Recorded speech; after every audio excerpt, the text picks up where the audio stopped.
So, on March 11, I arrived in Santiago, Chile.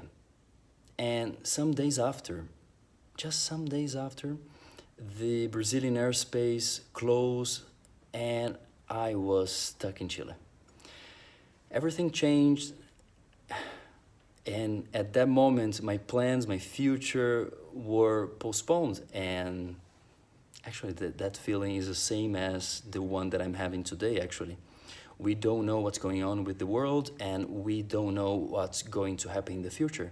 And at that time, I was lucky enough to get in contact with amazing Chilean artists through Voluspa Harpa, and what began as an intention, a sketch of something to connect, suddenly turned into a concentration of almost 70 artists, of almost 200 collaborators, all in tuned, all synced to do, oddly enough, something during lockdown and curfew. An open air exhibition in 9 cities in Chile, simultaneously. And you may ask, you probably are asking, why do I mention that? Well, because getting in contact with Voluspa during that moment, I felt disconnected from the art community. I was a foreigner, but I understood that we always are foreigners when we want to be.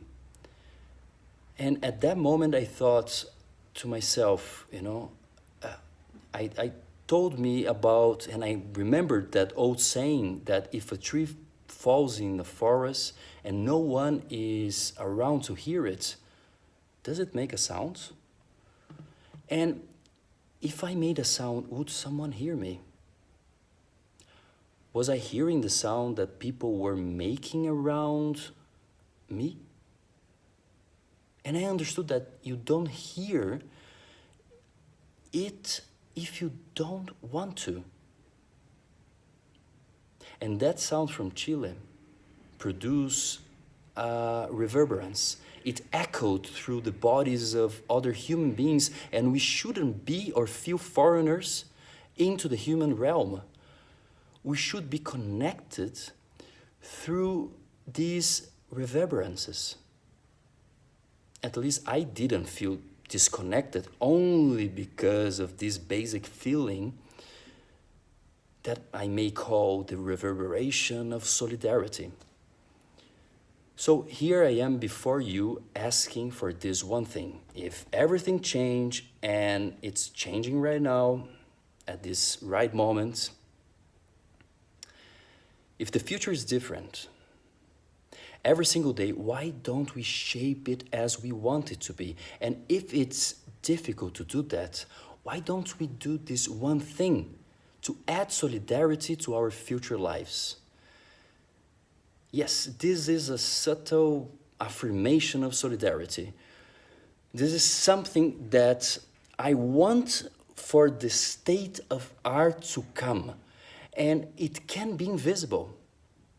It will probably be invisible, as a matter of fact, or as Foster Wallace said, a voice among other voices, invisible, equal, no different, hidden. I mean, people may not see it, but it doesn't matter, because even if we don't see it, it doesn't mean we can't hear it.